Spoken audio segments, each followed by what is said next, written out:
Bonjour à tous et soyez les bienvenus dans cette semaine-là, notre émission qui remonte le temps avec vous pour revivre les événements de notre mémoire commune. Aujourd'hui, ils se sont tous déroulés dans la semaine du 10 au 16 juin, mais par le passé, il y a 10, 20 ou 84 ans. À la une, des faits divers, des faits d'actualité, de la culture, bien sûr, de l'humour et de la musique. Vous allez redécouvrir, par exemple, quelle jeune chanteuse française devient à la surprise générale la reine du disco le 15 juin 1977. Vous verrez aussi quelle affaire judiciaire va mettre en cause une immense star du football américain il y a tout juste 23 ans. Et nous revivrons également l'histoire secrète d'un hymne écrit sur mesure pour Johnny Hallyday qui fête cette semaine ses 20 ans. Une semaine chargée d'histoire. Voyez en images notre sommaire.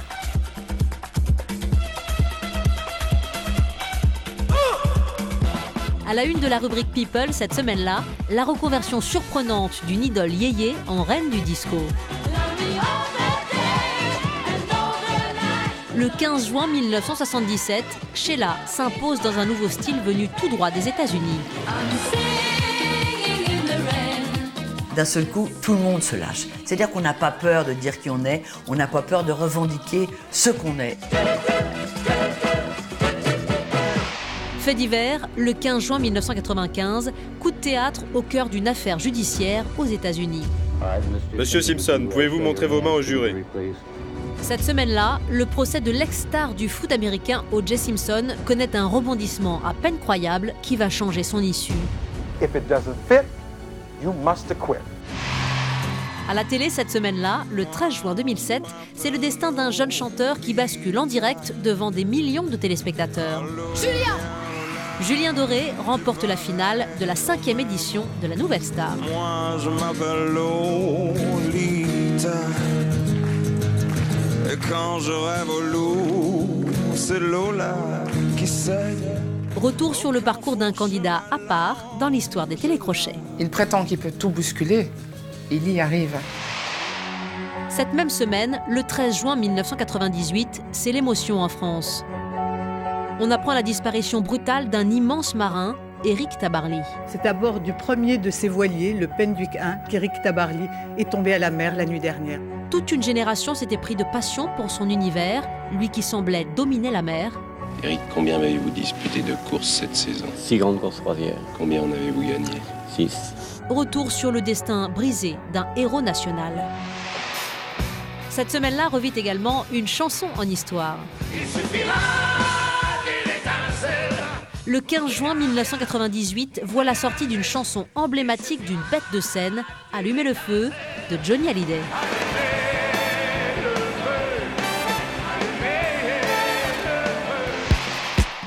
À la rubrique des naissances, cette semaine-là, c'est un humoriste de génie qui voit le jour. Où elle est ma copine ? Où elle est ma copine ? Ah, la revoilà !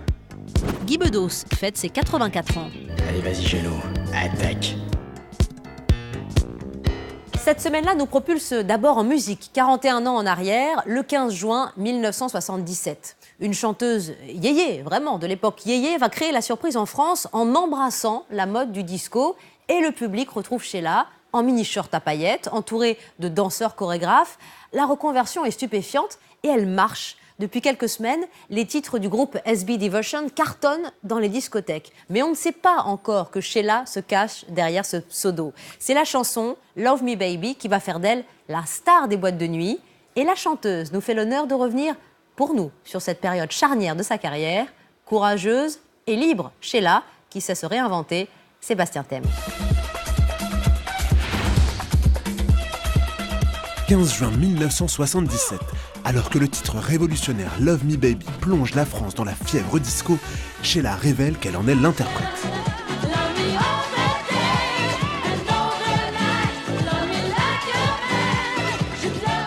Forçant son destin, l'ex-star yéyé reconvertie va devenir une star internationale. Sheila, c'est la chanteuse de la famille. Je suis pas du tout quelqu'un de branché qui sort dans les boîtes de nuit. Mais c'est aussi une aventure humaine car Sheila devra se surpasser pour réussir aux États-Unis et faire face au racisme. Ça m'a valu C'est la blonde avec ses 3 noirs. Retour sur l'incroyable histoire d'un des plus grands coups de poker du show business.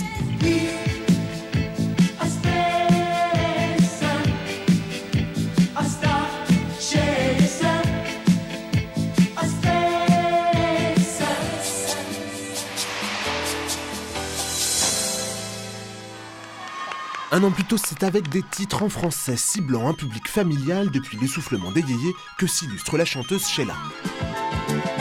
Et sur la route, on va penser, c'est l'arche de Noé. Enfin, ça ira. La plus belle, c'est maman. On se serrera. Je passe de ça à la folle en délire, au short à paillettes, avec le foulard autour du genou, qui chante en anglais et qui danse. Une métamorphose qui démarre quand elle découvre par hasard dans le bureau de son producteur un titre en anglais et disco, Love Me Baby, qu'elle décide immédiatement d'interpréter. Donc je me dis, non mais attends, ça c'est faut que je le fasse. À part que je ne chante pas anglais du tout, je ne parle pas anglais du tout, donc je me bats en disant, non mais attends, voilà, il faut que ce soit moi qui chante ça.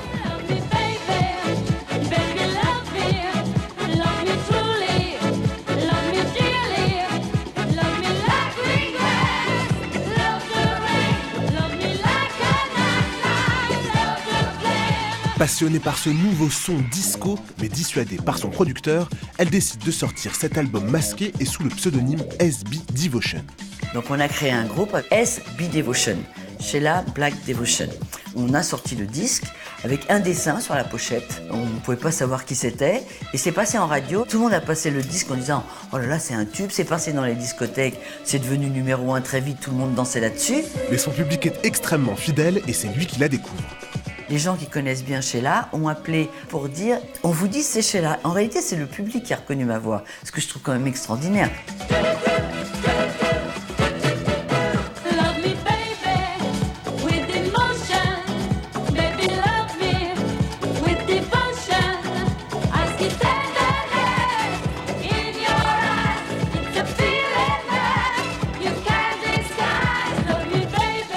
Et cette semaine-là, le 15 juin 1977, la chanteuse avoue que c'est bien elle qui se cache derrière le mystérieux SB Devotion. Une nouvelle pochette est dévoilée et l'album est un succès, mais Sheila fait alors face au racisme ambiant de l'époque. Oh, bah voilà autre chose. Bah écoutez. Oh, bah voilà maman.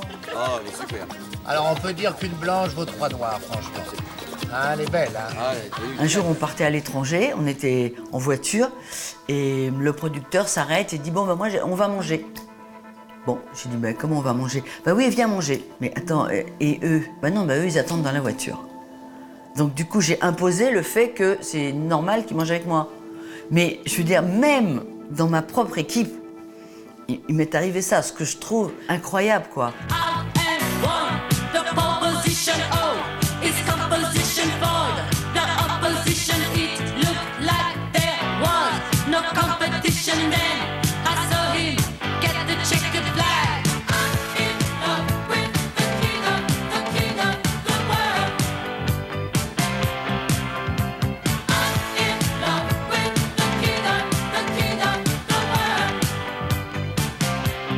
C'est finalement grâce au disco et à sa philosophie que Sheila devient un symbole de liberté en France.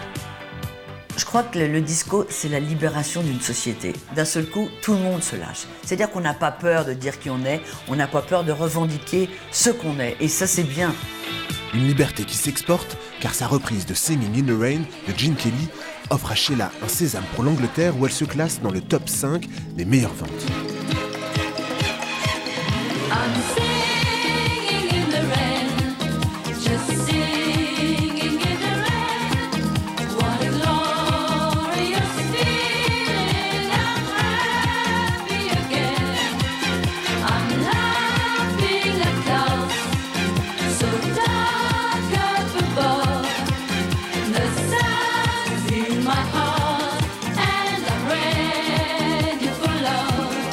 Et puisque sa période disco donne des ailes à Sheila, elle s'installe aux États-Unis où elle rencontre les pointures du mouvement comme le groupe Chic, mené par l'emblématique Nile Rodgers, qui lui offre le tube Spacer en tête des hit-parades du monde entier.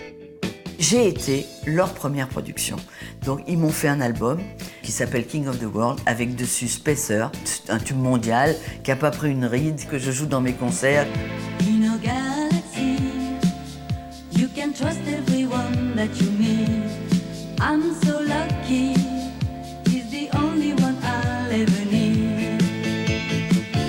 He will blast up tonight, he puts his life on the line every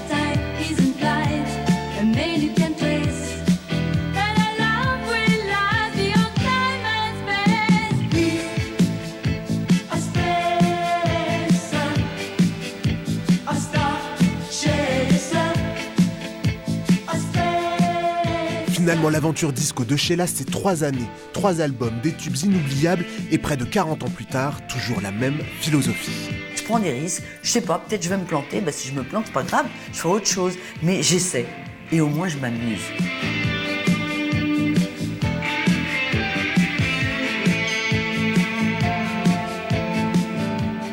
Le succès du disco pour Sheila, un changement de style radical et réussi qui illustre sa personnalité. Personnalité très loin quand même, elle le dit, du monde de la nuit, de la discothèque. Une vie de star qui finalement n'a jamais ressemblé à ses valeurs et à sa vraie vie. Voilà pourquoi Sheila va beaucoup souffrir de la surexposition de sa vie privée. Et il n'y a qu'à voir ce qui se passe pour son mariage, 4 ans plus tôt, pour se rendre compte de son immense notoriété. Ce jour-là, Sheila épouse le chanteur Ringo, avec qui elle partage notamment le duo Les Gondoles à Venise. C'est une union qui ne dure pas, et on peut dire que la cérémonie de mariage n'a pas laissé du tout un bon souvenir à Sheila. Les fans sont hors de contrôle, ils se bousculent pour voir la mariée, l'église est impossible d'accès, on est vraiment très loin du mariage romantique dont elle rêvait. Regardez. Nous avions 10 ans à peine, tous nos jeux étaient les mêmes. Mes chers amis, nous sommes obligés, bien sûr, d'accepter les conséquences de ce que vous n'êtes pas démariés comme tout le monde. Voulez-vous reculer, s'il vous plaît? Monsieur le curé vous demande de reculer, s'il vous plaît, de 2 mètres. Annie, voulez-vous prendre comme époux Guy pour l'aimer fidèlement tout au long de votre vie? Oui.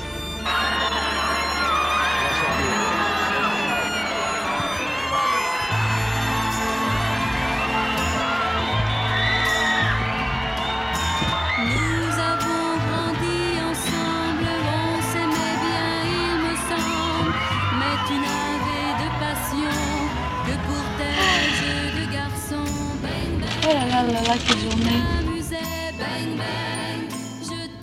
Sheila, qui est une artiste exigeante et dont vous pouvez découvrir le DVD live au Casino de Paris. Ses plus grands succès, ses titres plus confidentiels sont aussi présents dans cet album. Et puis la tournée s'annonce dès la fin de l'été pour Sheila à Barbezieux le 31 août, à Châlons-en-Champagne le 6 septembre ou à Lyon le 14 décembre si vous êtes fan et que vous voulez noter ces rendez-vous. Place maintenant à notre rubrique Faits divers. Cette semaine-là, le 15 juin 1995, aux États-Unis, un procès crucial se déroule. C'est le procès controversé d'une star du football américain, O.J. Simpson. Une affaire aux péripéties multiples qui a captivé l'Amérique. Ce grand athlète, qui est une légende américaine, est accusé d'avoir assassiné son ex-femme et un ami de cette dernière.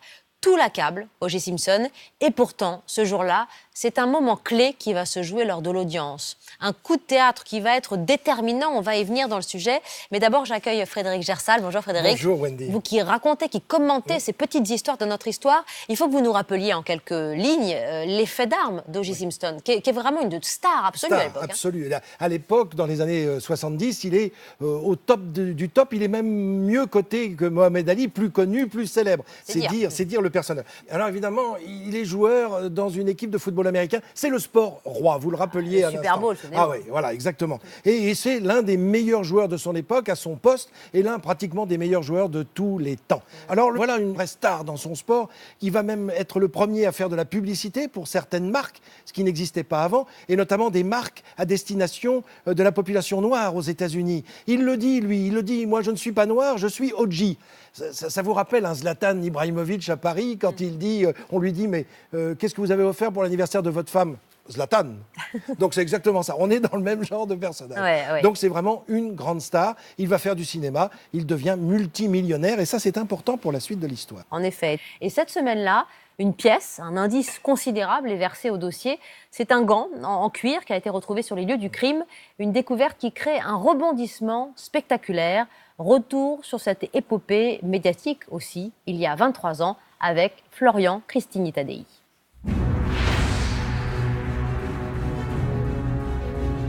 « 15 juin 1995, toutes les chaînes américaines retransmettent en direct le procès de O.J. Simpson. Accusé du meurtre de son ex-femme et de celui qu'il pensait être l'amant de celle-ci, jusqu'à ce jour, rien ne semble pouvoir lui éviter la prison à vie, quand la défense tente un coup de théâtre.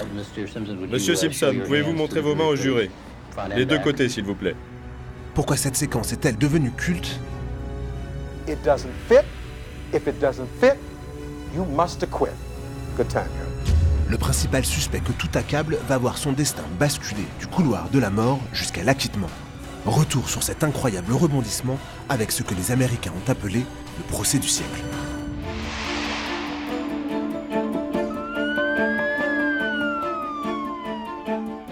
La descente aux enfers d'O.J. Simpson commence un an plus tôt, lors d'une course-poursuite surréaliste avec la police. Son ex-femme et un de ses amis qu'il soupçonne d'être son amant viennent alors d'être assassinés.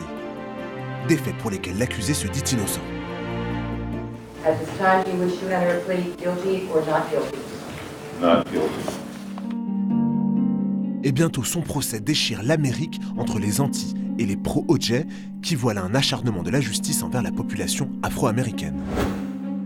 Il faut dire que récemment encore, il était une légende, ex-champion de football américain, reconverti, acteur, tout un symbole de réussite. Son mariage avec Nicole Brown avait été médiatisé, mais le conte de fées vire au cauchemar. Maintenant, on va vous montrer ce qu'il se cache derrière ce sourire que vous connaissez, celui que vous n'avez jamais vu à l'écran, celui qu'aucun de nous n'a jamais voulu voir.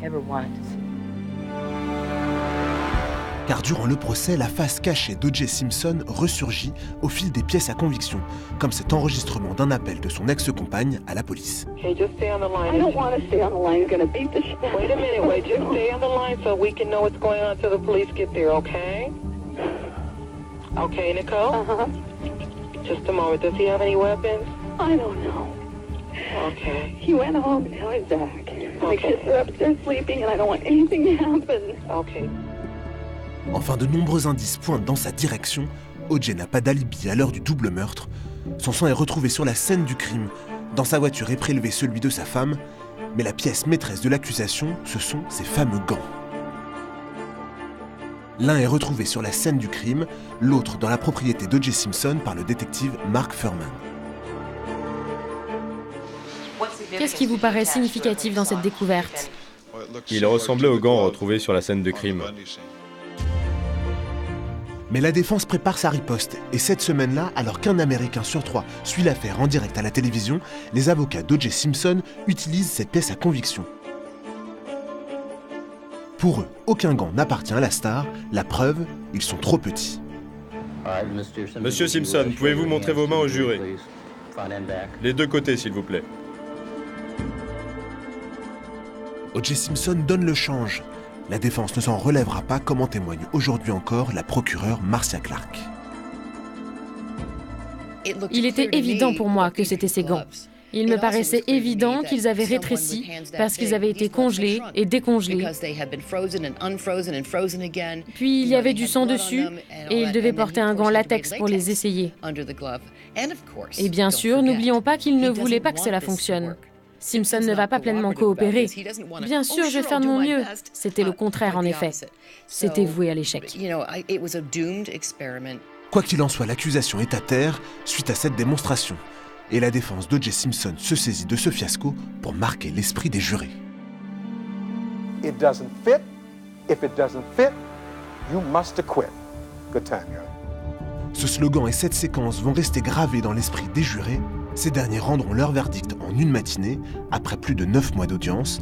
Une décision historique. Nous, jurés, déclarons l'accusé Orenthal James Simpson non coupable de meurtre. Mais si O.J. Simpson retrouve les siens et ressort en homme libre du tribunal, cela ne signifie pas pour autant la fin de ses démêlés avec la justice.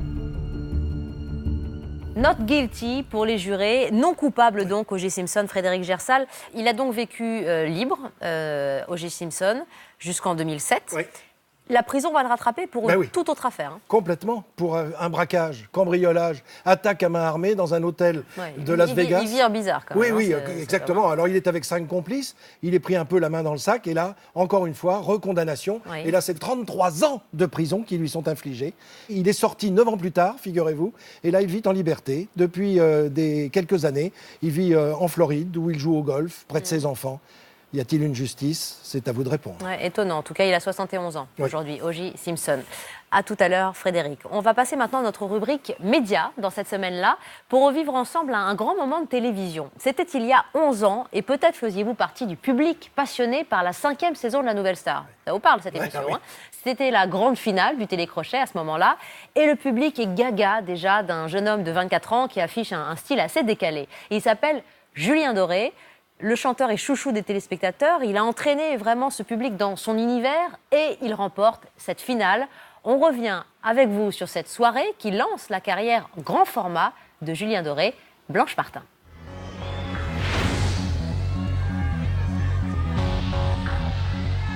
Hautement symbolique ce moment, je vais ouvrir l'enveloppe qui contient le nom du gagnant de La Nouvelle Star. 13 juin 2007, le suspense est à son comble au pavillon Baltard, où la vie d'un jeune chanteur s'apprête à basculer. Julien Doré remporte la 5e saison de La Nouvelle Star. La recherche, nouveau, le mot star, c'est pas rien quand même, hein. Julien Doré, un ovni devenu au fil des semaines un véritable phénomène. Julien, il est différent des autres.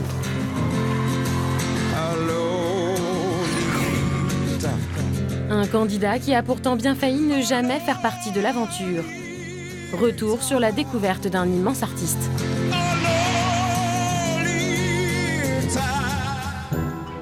Quelques mois plus tôt à Marseille lors des auditions. Pour les jurés, la journée a été longue et Julien Doré est le dernier candidat à se présenter. La journée a été un petit peu monotone. Les talents sont médiums, au tiède, on dira. Se présente ce garçon et c'est mon tour d'accueillir. Vous avez quel âge? J'ai 24 ans. Qu'est-ce que vous allez chanter? J'ai une chanson d'amour au ukulélé qui... Non, une chanson sans le ukulélé pour l'instant. Ah, j'en ai pas en fait. Hein? J'en ai pas, j'ai prévu qu'une chanson au ukulélé. Je le regarde, je dis, je vous remercie, je vais vous demander de sortir. Je vais vous demander de repartir avec votre ukulélé, donc, parce que nous, on n'écoute que les gens sans instrument. Merci. Allez, salut, merci. Mais n'importe quoi! Et là, j'entends couper, enfin, on arrête tout, quoi. Et on vient de nous dire, non, c'est pas possible. Ça, c'est pas possible. Il faut absolument l'auditionner. Car en réalité, la production avait déjà repéré le potentiel du jeune homme et ne souhaite absolument pas le laisser partir. Sauf qu'il va aussi falloir convaincre Julien Doré d'accepter de revenir. Je peux pas chanter a cappella, j'ai prévu ma chanson texane d'amour, un truc gaucho, tu peux pas me permettre de la chanter a cappella. C'est Virginie justement qui va le pêcher. Non, t'en vas pas, reviens, allez, faites quelque chose, soyez cool. Y a pas un truc qui te ressemble? Si. Ah bah fais-le! Et cette fois-ci, Julien Doré va faire une toute autre impression. Posté devant le téléphone, j'attends que tu daignes m'appeler, que tu te décides enfin. On entend tout de suite le personnage habité. Les jurés lui demandent alors sa deuxième chanson, accompagnée au ukulélé. It was so delicious, like boy you one would talk. It was so invited with a funny fishy smell. It was so delicious, slapping from his meat. Basketball and tacos could many men complete. Oh, ouais, wow. Au fond de nous, j'entends Manoukian dire j'aimerais bien écrire pour lui, Manu Katché j'aimerais bien jouer de la batterie avec lui, et Dovatia j'aimerais bien le produire, et moi je me dis j'aimerais bien chanter avec lui. C'est-à-dire que naturellement, nous en tant que professionnels, on se dit c'est pas un candidat, et on l'a su le premier jour. On a failli rater... Oui, voilà, mais au moins ça met les pendules à l'heure. Julien Doré repart donc avec 4 oui. Le début d'une aventure fulgurante. Prodigieux.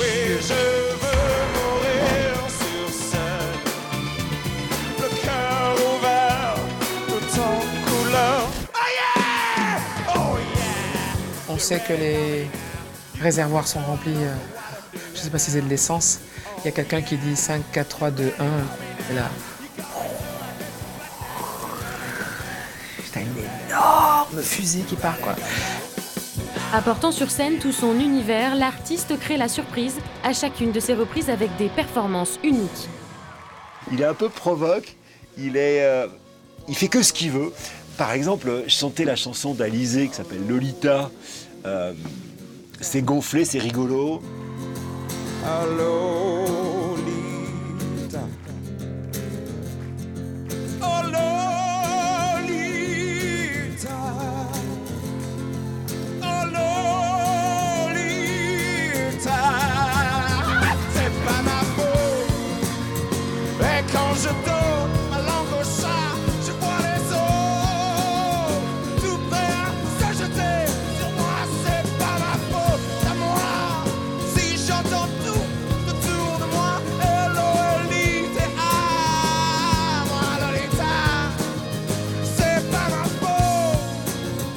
Et quand je dors ma langue au chat, je vois les eaux. On n'est plus sur un chanteur là, on est sur un artiste complet. Alors ce 13 juin 2007, sur la scène de Baltard, la ferveur du public est immense et le suspense bien présent. Lequel de ces deux artistes est votre nouvelle star? Ils le méritent tous les deux. Julien! Il a été un peu sonné, il n'a pas exulté. Il a dû sûrement avoir un petit moment de vertige. J'étais tellement content de pouvoir encore faire de la vraie musique ce soir avec des gens autour de nous. Et voilà, je sais pas quoi dire. Julien Doré sans la nouvelle star, ça serait Julien Doré aujourd'hui. Ça faisait longtemps à la télé qu'on n'avait pas vu une personnalité aussi importante, aussi marquée. Il n'a pas eu besoin de la nouvelle star. La nouvelle star, ça a été juste un accélérateur. Voilà, c'est tout. Julien Doré, un artiste qui encore aujourd'hui, après plus de 10 ans de carrière et 4 albums, continue de nous étonner. Julien Doré, qu'on avait eu le plaisir de recevoir avec Dave l'an passé dans Même le dimanche, et qui vraiment est un artisan de la chanson. Il aime jouer sur scène avec les sons, il aime jouer avec les autres, et il a une poésie très très esthétique. Il a affiché complet pour 6 représentations à l'Olympia, et il est aujourd'hui en tournée acoustique partout en France. Il va enchaîner les festivals cet été. Écoutez le lac, ça va vous faire du bien dans ces moments estivaux. Julien Doré, c'est quelque chose. Et je remercie aussi l'une de ses marraines dans le métier pour nous avoir dit ces quelques mots à son égard, Marianne James, que vous retrouverez, elle, au Festival d'Avignon pour un tout nouveau spectacle de théâtre musical qui s'intitule Tati Jambon. Voilà, tout un programme. Cette semaine-là se poursuit avec un fait d'actualité qui a profondément touché les Français. Nous sommes le 13 juin. 1998, et on apprend qu'Éric Tabarly vient de disparaître en mer d'Irlande, au large des côtes galloises. L'accident s'est produit pendant une manœuvre. Tabarly, c'était un marin taiseux, timide, officier de marine, incroyable ingénieur nautique, immense navigateur évidemment, un homme ténébreux, mais si touchant. Et pendant des heures, ses proches, ses amis, qui connaissent sa force, sa ténacité, espèrent le retrouver vivant, mais en vain. C'est la mer qui prend l'homme, chantait Renaud, et on y est. Retour sur le destin brisé d'Éric Tabarly, un héros national, Adèle Alts. L'émotion est grande, elle touche au cœur chacun d'entre nous. Éric Tabarly incarne l'image du marin français et son nom est pour toujours lié à celui des Penduic. Ironie du sort, c'est à bord du premier de ces voiliers, le Penduic 1, qu'Éric Tabarly est tombé à la mer la nuit dernière. 13 juin 1998, la une des journaux sidère la France, bien au-delà du monde des marins. Il est sûr qu'il a laissé une trace indélébile, quoi. Il y en a un par siècle comme ça. Marin d'exception et concepteur de bateaux visionnaires, Éric Tabarly a inspiré des générations de navigateurs par son esprit d'innovation et sa personnalité hors pair. Moi, ce que j'aime pas surtout, c'est être obligé de communiquer. Or, Ah bon? Retour sur le destin brisé en pleine mer d'un marin français devenu légende.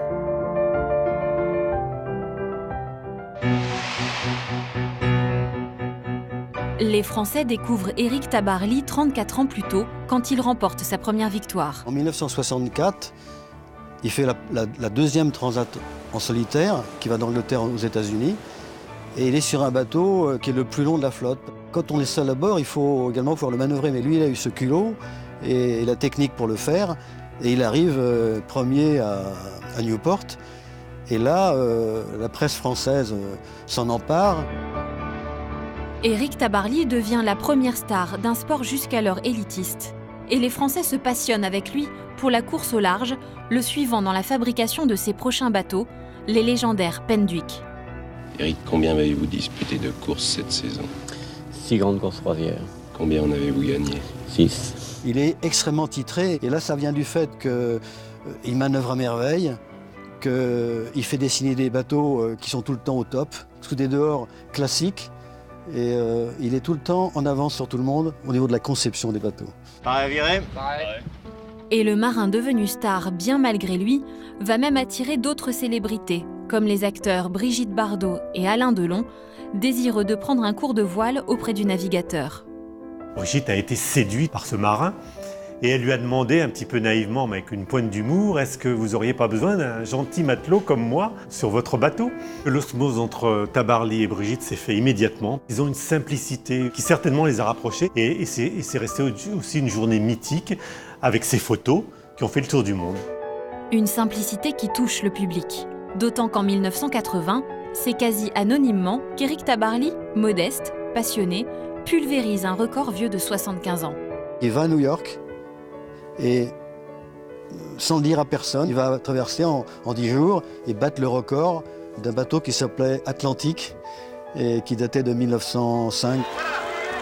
C'est le nez, c'est le flair, espèce de 6e, 7e, 8e ou 10e sens, ça n'a pas d'importance. C'est un moment qui le permet de voir, de sentir. Quand on voit ce qu'il a pondu, c'est pas mal.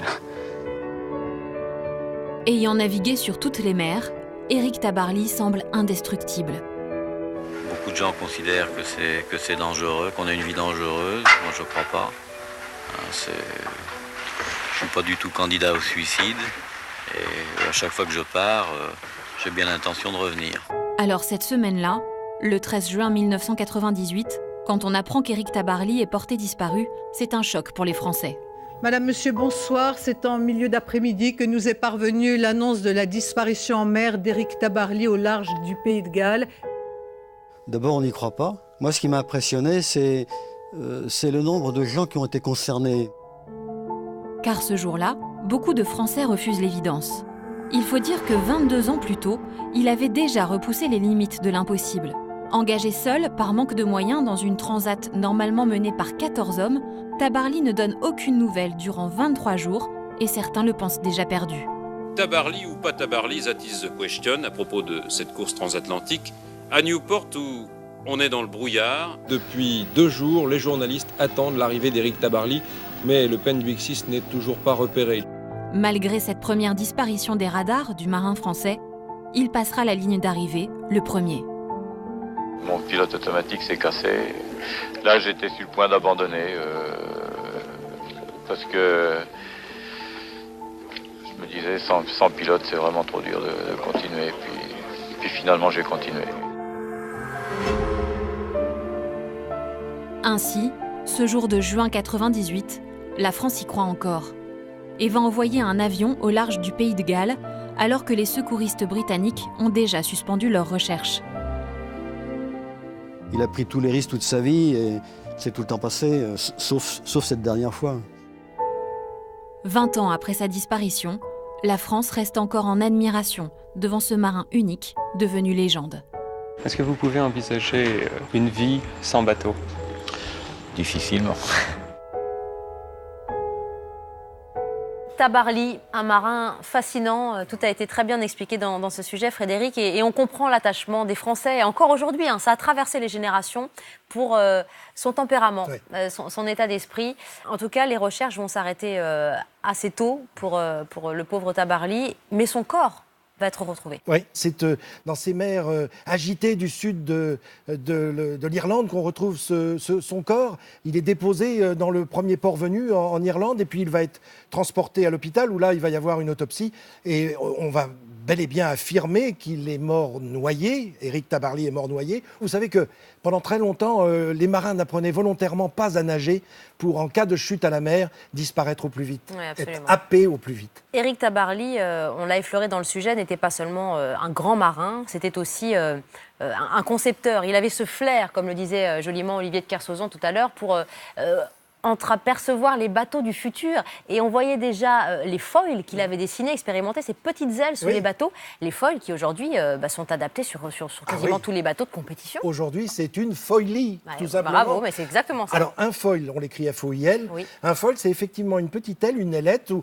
ça pourrait même être un tout petit ski, si vous voulez, que l'on plaque sur les coques des navires de part et d'autre. Et puis, on voit bien, avec la vitesse, ça permet de soulever le bateau de plus en plus au-dessus des flots. Donc, encore plus léger. Encore plus léger, encore moins de prise à la mer, donc la vitesse peut être supérieure. Donc ça, évidemment, là, c'est un visionnaire, mais on le sait. Hein. Oui, merci Frédéric Gersal. Merci, Wendy. De la musique à la une avec un titre sacré cette semaine-là. Nous sommes le 15 juin 1998. 1998, ça sonne Coupe du Monde, tout ça. Et bien, dans ce contexte, les Français découvrent une chanson emblématique de Johnny Hallyday. Si je vous dis « Il suffira d'une étincelle », je le fais mal. Hein. Non, très bien. Je le fais mal, mais il le faisait très très bien. C'est Allumer le feu, chanson écrite par Zazie, composée par Obispo. Elle sort ce jour-là, elle va faire vibrer le public. Johnny et le Stade de France, c'est un hymne à la hauteur de la grandeur de ses rêves. On y revient avec Adèle Hals. Tourner le temps à l'orage, revenir à l'état sauvage, forcer les portes, les bagages, sortir le long de ce cas. 15 juin 1998, le jour de ses 55 ans, Johnny Hallyday sortait Allumer le feu. Un hymne écrit pour l'accompagner dans l'un des projets les plus pharaoniques de sa carrière. Il suffira d'une étincelle, y'a rien. Pur moment de communion entre l'idole et son public, la chanson enflammera le Stade de France quelques mois plus tard.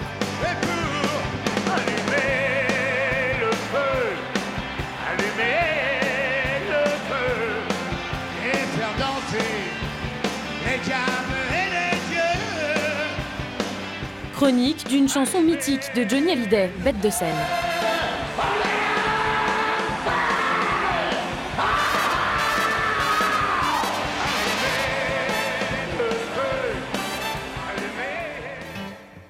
Quelques mois plus tôt, l'idole nationale Johnny Hallyday, fraîchement marié à Laetitia, sort d'une année sabbatique. Et pour son grand retour, le rocker n'a pas enterré son goût de la démesure. Toute la musique que j'aime, elle vient de là, elle vient du blues. Car 5 ans après ses concerts au Parc des Princes, il s'apprête à devenir le premier artiste français à se produire au Stade de France. Pas si grand que ça. Johnny, toute sa carrière, c'est une suite de défis qui se lance à lui-même et c'est de toujours faire le truc que personne d'autre a fait et de montrer qu'il n'est rien de moins que les Rolling Stones, que U2 et en tous les cas qu'il est et qu'il reste le numéro 1 français. C'est ce que m'avait dit Maurice Chevalier, il me disait « Môme, soigne tes entrées, soigne tes sorties, au milieu, fais ton métier ». Pour son entrée, Johnny souhaite un hymne, une chanson originale spécialement conçue pour l'accompagner dans ce projet titanesque et s'entoure alors d'une nouvelle équipe. Johnny va reprendre les habitudes qu'il a inventées, c'est-à-dire à un moment rencontrer l'homme du moment pour fabriquer l'album qu'il faut. Et là, l'homme du moment s'appelle Pascal Obispo. Bon, quand est-ce qu'on le fait ce trio? Écoute, t'as la chanson? Il faut dire qu'à l'époque, Pascal Obispo vient alors de signer le succès de Florent Pagny, Savoir aimer. Savoir sourire à une inconnue qui passe, n'en garder aucune trace, sinon celle du plaisir. Savoir aimer sans attendre en retour. Obispo se met donc au travail pour composer une chanson à la taille du nouveau rêve de Johnny. Pour les paroles, il fait appel à Zazie avec un titre en tête, Johnny vous met le feu. Je m'étais fait une liste avec des mots qui pour moi définissaient Johnny. Donc il y avait, ça allait de gladiateur à foule, à délire, à tatouage, moto, guitare, enfin voilà, un espèce de truc comme ça. Et puis après, c'était un peu le jeu des 7 familles, quoi. Retrouve les mots dans le texte. Et elle va l'habiller avec ses propres totems, en fait, c'est-à-dire les images qu'il porte. Lui, d'abord, souvent sur son corps et dans sa vie quotidienne, et puis dans l'imaginaire des Français. Et en studio, Johnny va s'approprier les mots de Zazie, qui vont bientôt lui coller à la peau. Tourner le temps à l'orage, revenir à l'état sauvage,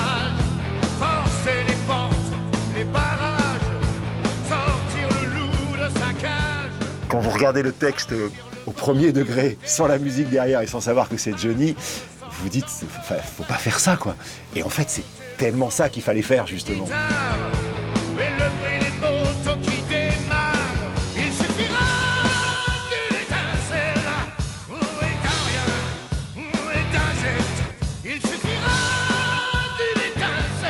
Et donc, au lieu de faire sourire par Johnny, on est impressionné. Et cette semaine-là, en juin 98, la sortie du single est un peu éclipsée par les préparatifs des concerts au Stade de France, qui font grand bruit. Johnny Hallyday, au Stade de France, se produira devant 200 000 personnes au total. Et pour arriver dans ce stade, il utilisera la voix des airs. Il y a toujours cet aspect presque olympique chez Johnny, plus haut, plus loin, plus fort, qui est vraiment constituant de sa personnalité en tant qu'artiste.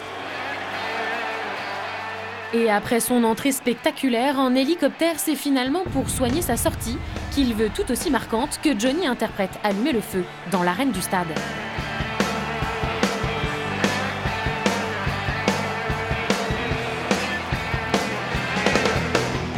Je veux la poudre et l'éclair, l'odeur de poudre, le tonnerre. Je veux la fête et les rires, je veux la foule en délire. Il suffira d'une étincelle, car rien n'a contact. Il suffira d'une étincelle, d'un feu de jour, et pour allumer le feu, allumer le feu. Puisque c'était Johnny, le Stade de France nous a autorisé des rampes à gaz qui faisaient des flammes de 17 mètres, ce qui n'avait jamais existé. Et c'est devenu mythique, parce que les gens, tout à coup, tout le Stade de France enflammé, ça avait marqué les esprits. Cette chanson, elle existe pour de vrai et pour toujours. À partir du moment où, ce jour de l'été 1998, Johnny Hallyday la chante sur scène avec des flammes derrière. Et cette chanson rentre dans la légende à ce moment-là.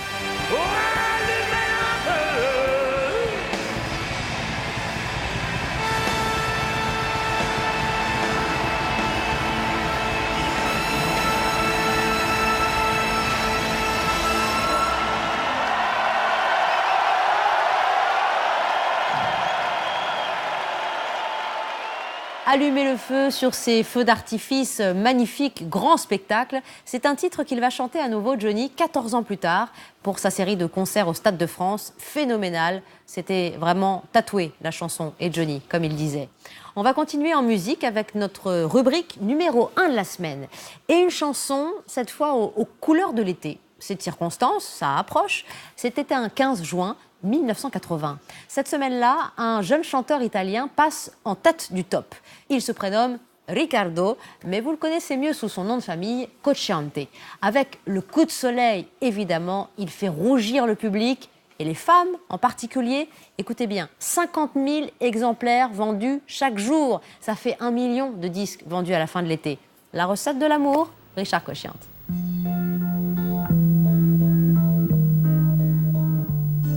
Je ne pense pas que pour évoluer, il faille changer complètement les thèmes. Je pense qu'il faut les modifier, il faut trouver une manière de raconter ce qu'on a envie de raconter, surtout. Moi, j'ai envie de raconter de l'amour, de l'amitié, des sentiments. J'ai attrapé un coup de soleil, un coup d'amour, un coup de je t'aime. Je sais pas comment, faut que je me rappelle. Si c'est un rêve, t'es super belle. Je dors plus la nuit, je fais des voyages sur des bateaux qui font naufrage. Je te vois toute nue sur du satin. J'en dors plus, viens me voir demain. Mais tu n'es pas là.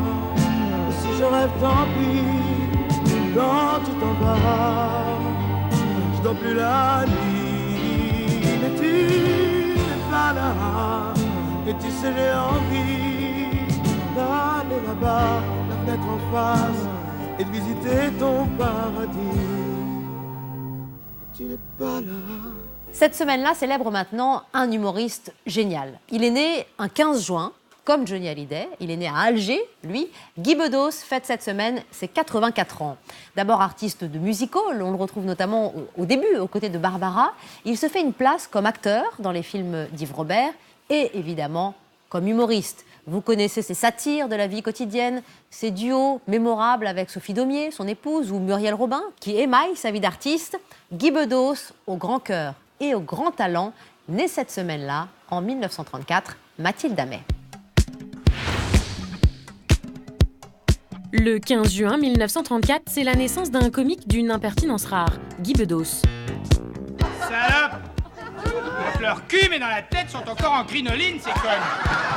Pendant ses 50 ans de carrière, l'humoriste nous régale avec son image de macho et son humour souvent subversif.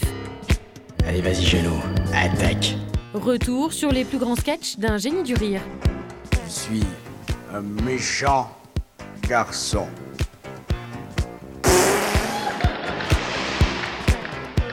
Il fait des idées ou quoi?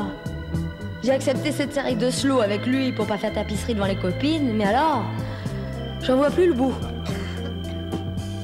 Mine de rien, je suis en train d'emballer, moi. J'emballe sec. Allez, vas-y, Géno, attaque. Ça marche. Vivement que ça finisse ce slow parce que je suis au bord de l'esclandre. Bien joué, Géno. Elle est à point, là. Elle est à point. Il n'y a plus qu'à porter les stockades. Allez, vas-y, Géno. Vas-y, mon fils. Il faut conclure maintenant. Berk.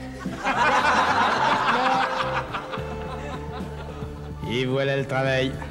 C'est dans les années 70, grâce à cette drague mythique, que Guy Bedos, né le 15 juin 1934 à Alger, se fait remarquer aux côtés de Sophie Daumier. Amoureux à la ville, ils créent ensemble des sketchs où ils se jouent des travers de certains Français. Pour mieux dénoncer le racisme ordinaire, par exemple, ils embarquent le public en vacances à Marrakech. Marrakech!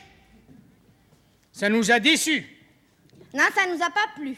C'est plein d'Arabes. Pourtant, nous, on habite vers Clichy, et là, il y en a des Arabes, hein. Mais à Marrakech, il n'y a que ça. Ça nous a pas plu. Non, déjà à l'avion, pour y aller, ça nous avait pas fait bonne impression. Oh non. C'est pas tant la question de l'avion, c'est l'avion, comme on allait en congrès de l'entreprise, ils avaient plutôt bien fait les choses. Oui, ça, c'était bien. Un petit avion, rien que pour nous et les collègues de l'entreprise. Bien. Aucune promiscuité, bien. Mais c'est quand on a vu arriver l'aviateur. Ouh, quel malheur. Vous savez pas qu'est-ce qu'il nous avait trouvé comme aviateur? Un arabe. Et Guy Bedos deviendra encore plus provocateur. Il y a des jours où le tandem comique, hein. Poursuivant sa carrière seule, son amour des femmes lui inspire un nouveau sketch. Il s'appelle « Toutes des salopes », mais c'est avec les hommes qu'il est cruel. Salope. Oh putain, celle-là dit oh la pute. Pourquoi elle file pas son téléphone sous la photo, cette pute? Je me serais dévoué pour venir l'aider à repriser son blue jean. Il est drôlement usagé, son blue jean, hein. J'aurais pas critiqué, mais c'est pas une première masse, hein. Salope. Toutes des salopes. Tiens. Ah non, là, c'est Servan Schreiber. Jusqu'au bout avec JJSS. On dit quand même, j'aimerais mieux aller jusqu'au bout avec ma copine au blue jean. Où elle est ma copine? Ah, la revoilà. Oh là, elle a garé son panty. Où qu'elle est, sa culotte?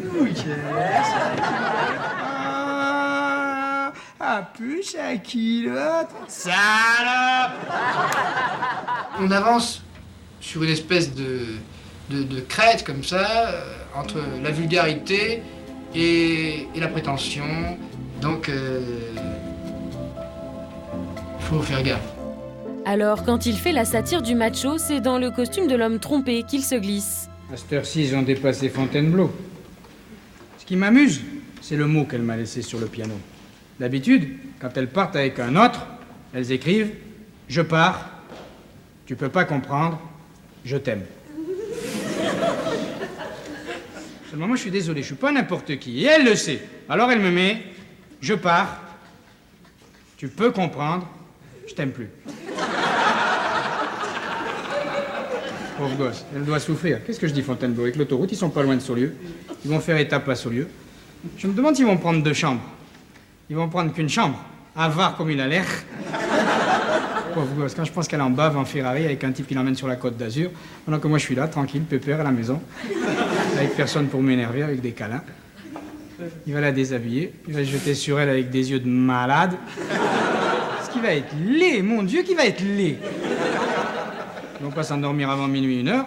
tous les deux. Moi, je m'en fous, j'ai la télé. Ils ont sûrement pas la télé. D'un autre côté, je l'avais prévu. Je lui ai dit, écoute, cocotte, il est beau, il est riche, il est jeune, il est intelligent. Et puis, point final. Alors... J'improvise souvent, mais j'ai aussi un texte qui me sert d'anti-sèche. C'est une fausse improvisation et j'y ajoute des vraies improvisations. Quel talent! Et si tout au long de sa carrière, la vie politique sera une autre source d'inspiration primordiale pour Guy Bedos? Il paraît que Le Pen a du sang arabe. Non!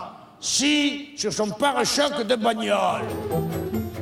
Aujourd'hui, nombreux de ses sketchs sont devenus cultes, comme son irrésistible consultation d'un dictionnaire médical. S'il y a un truc qu'il vaut mieux éviter si on veut pas tomber malade, c'est de compulser un dictionnaire médical. Parce que là, si vous êtes tant soit peu impressionnable, si tu es un tout petit peu émotif, toi, ce que tu lis, tu l'as. Mais il y a des trucs dans ce bouquin. Tumeur testiculaire. Ça, c'est pas mal non plus. S'observe à tout âge. Les formes malignes sont parfois féminisantes et peuvent donner des tests biologiques de la grossesse positifs.